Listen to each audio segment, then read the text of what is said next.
Right, thank you very much. I'm the Programme Director of the Cambridge Norwich Tech Corridor Initiative, and I'm going to give you, first of all, a really quick, hopefully, overview of the Tech Corridor. As previous speaker, I can bore people to death talking about the Tech Corridor, so I'm going to try to keep it as brief as possible, and then I'm going to talk a little bit about why we think regional supply chains and collaboration is absolutely key to growing our regional economy. So first of all, what is the Cambridge Norwich Tech Corridor? Well, we believe that is one of the most exciting growth opportunities in the UK. As you can see here, this is sort of the rough geographical outline. It's quite a fluid geography, stretching from Norwich through to Cambridge, sort of along the A11 corridor. It's home to 4 universities, more than 20 science and research parks, 55,000 technology jobs, 37,000 university graduates, and an economy of about £27 billion. It's really quite a fast-growing economy. It's grown by about 13% since 2010, which can be compared by about 11% for the UK as a whole. R&D and scientific employment in this region has increased by 40% since 2010. Again, to be compared with 14% for the UK as a whole. So it's a really sort of knowledge-intensive, knowledge-rich, research-rich economy. But what we think is really fascinating is that it's also combined with a really strong, really high quality of life values. So the proximity to the coast, the proximity to the outdoors, but also the proximity to Europe and London as 2 large, important cities. So there we go, too quick. So what is the Cambridge Norwich Tech Corridor Initiative? Well, we are a partnership between political and business leaders who believe that wealth in this region can be improved and increased, and that there is currently both a lack of sort of joined up inclusive growth across the corridor.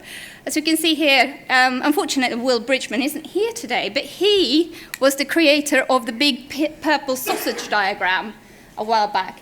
And really, I think this represents our economy quite well. We've got a big powerhouse like Cambridge, we've got Norwich, and we've got less wealth and growth in the central area. So the partnership is really set up to look at how we can go from the top image there of the dumbbell down to more inclusive growth across the whole of the corridor. The other thing that we're here to do is to really raise the profile of the area. I think as soon as you step out of Cambridge, we kind of suffer with being associated with lovely countryside, Alan Partridge, not much more than that. And I think for that reason we get overlooked, both by central government, but also by really interesting high-growth businesses and some of the really amazing talent that is out there. So our vision is to turn the Cambridge Norwich Tech Corridor into the go-to location for businesses, investors and talent looking for an interesting and exciting career in tech, but also a great quality of life. And I think one of the sort of distinctive features of this economy and of the businesses that are based in the tech corridor is that it sort of resembles a bit the German idea of Mittelstand. And I don't know how familiar you are with the sort of Mittelstand economy, but it's really the powerhouse of the German economy. It's not necessarily the big, sexy, well-known brands, but it's all the companies that sit just underneath that. It's companies like Myrus, who are a key supplier into the aviation sector. It's those sort of what I would say the real engine of the economy. And quite often these companies are also these Mittelstand companies are also have features of being family-owned, having been in the region for a long time, having a lot of regional links, working very closely with partners. But I think what's really interesting, and I think came out as well from the previous presenter, is that they also are defined by being very agile, flexible, nimble in how they work. So for us, we really sort of took a standpoint in looking at what is working really well in the sort of German economy and seeing what we can do, what elements of that we can try to support and encourage in the tech corridor. So how are we going to achieve this vision for the tech corridor as a go-to location for tech businesses? Well, first of all, it's about our brand. It's about making sure that people understand the assets, the capabilities, the things that we have here. It's also about looking across this sort of wider geography and thinking about how we can join up the dots. So I think we've got some really interesting pockets of success stories that are really important on a regional level, kind of important on a national level, but not really necessarily that interesting on a global level. So for us, and a lot of the work that we do, is seeing how we can join up those dots to tell a story that we can enhance and kind of make important on a national and international level. You know, we've got a lot of things in the region that have the potential to solve the big global challenges around energy, around transportation, around how we're going to feed the world in the future. And that's really for us to take up those really good pieces, those really good stories, and bringing them together and elevating them to make them important on national and international level. So why do we want to do that? Well, it's partly to get the attention of central government, to get them to understand that we're doing things that are worthwhile, that they need to pay attention to, and that they need to help invest into. Also for private investors, to understand that this is a place that you go to for interesting and good investment opportunities. But most importantly, I think, is around attracting talent. Where do you want to go and work? Where do you want to go and live? Do you want to have a really exciting, fulfilling career in a high-growth company? Well, you should come to Tech Corridor. The second of our priorities is around connecting assets. And this is about linking up the existing businesses and assets that we have in the region. So there is quite a lot of things going on. How can we try to sweat those assets? How can we make sure that we get the most of what we actually have here? And thirdly, it's about building for growth.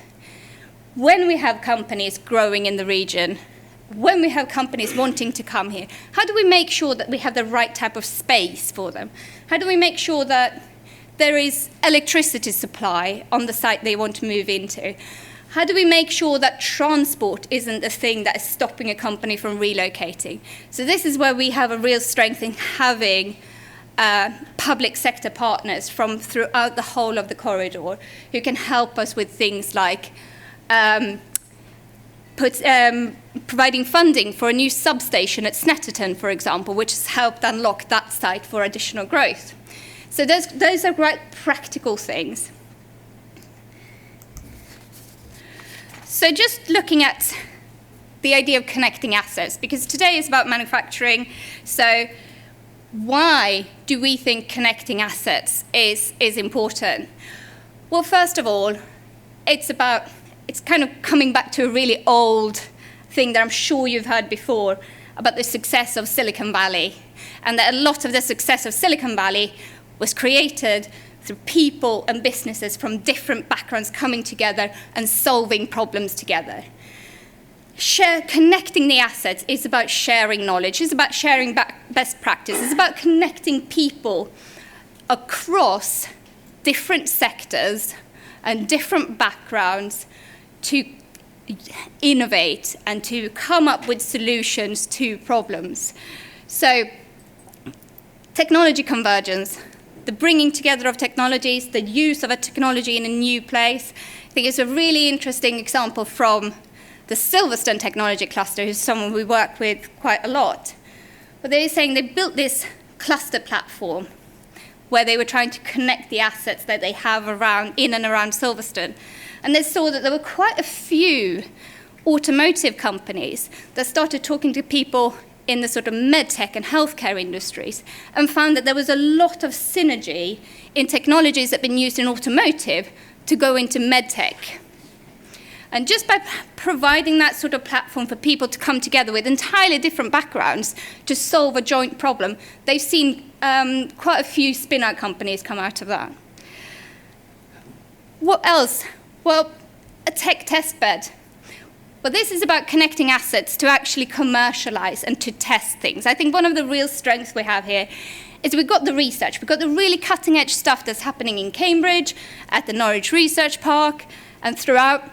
But we also have the ecosystem. That means that we can go from that early stage research through to prototyping, through to manufacturing, and then onto putting this product into a field or into a wind turbine off the Norfolk and Suffolk coast. We have the whole ecosystem where we're actually able to test bed and showcase and try different types of technologies. And then coming to the regional supply chains, which is really where I should be talking about most. And it's about how we utilize what we already have here. How do we link companies up so that they can work closer together and to support each other in that ecosystem? I think one of the really interesting things, so I went and spoke to a company in Cambridge who I know really well, and they'd just been up to Hethel Engineering Centre. And they said, you know what? We had no idea that in Norfolk, you make stuff. And these guys have about 50 patents to their names. They're incredible innovators, but they don't make stuff. He said, we sit in Cambridge and we come up with great ideas, great research, but we don't actually make anything. I had no idea that I could get stuff made just up the road. And that's where I think we as Tech Corridor need to help businesses to say, well, hang on, I need to turn this into a product, turn this into a service. Where should I look? Well, I should look to my region. So just to kind of play on the stereotypes, I used to work in engineering and manufacturing, and most of our manufacturing happened in China. So just for fun, me and one of my colleagues decided we were going to track one of our supply chains to see where we actually ended up. So this is, these ladies and gentlemen are machining fasteners for mine carts. And I can tell you that the whole idea of agile, just in time, and all of those things don't really work if you make your stuff like this. Making a change to a drawing when you manufacture like this takes about 5 months to go from a tiny drawing change to me actually having that component in my hand. And if there's a little bit of a hiccup in the Suez Canal, add another couple of months onto that. So I'm one of those girls who really enjoy that sort of environment. I do love a bit of grimy manufacturing, but just coming back to why you might want regional supply chains instead. Well, first of all, it is a way of supporting inclusive growth. It's a way of getting some of that dividends that is created by the knowledge centres into the sort of central part, I would say, in the corridor. How do we make sure that instead of the Cambridge company looking to Eastern Europe or the Far East, they think about Thetford, Brandon, Newmarket, all along up the corridor as their potential partners? It's about productivity improvements. Coming back to the previous image, not only does it take me 5 months to get my components, normally I'd scrap about 30% when it gets here. It's not necessarily a very good use of money, even though I fully appreciate that it is cheaper because it is a very low-skilled piece of work. But if you're thinking about how we want to work, how we drive our economy, well, perhaps it is a better idea to work with the guy up the road, where you can very quickly go up, make some changes, and work together.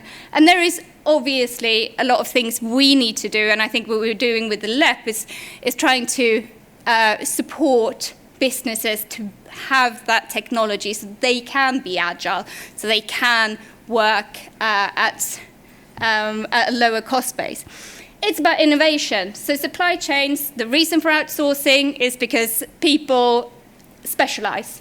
Started in the 80s, people specialize. So why not use other people who are specialists in something? There's a reason why you outsource your marketing. And lastly, regional supply chains, the sort of platform on regional supply chains, is a really, really good tool for attracting more investment.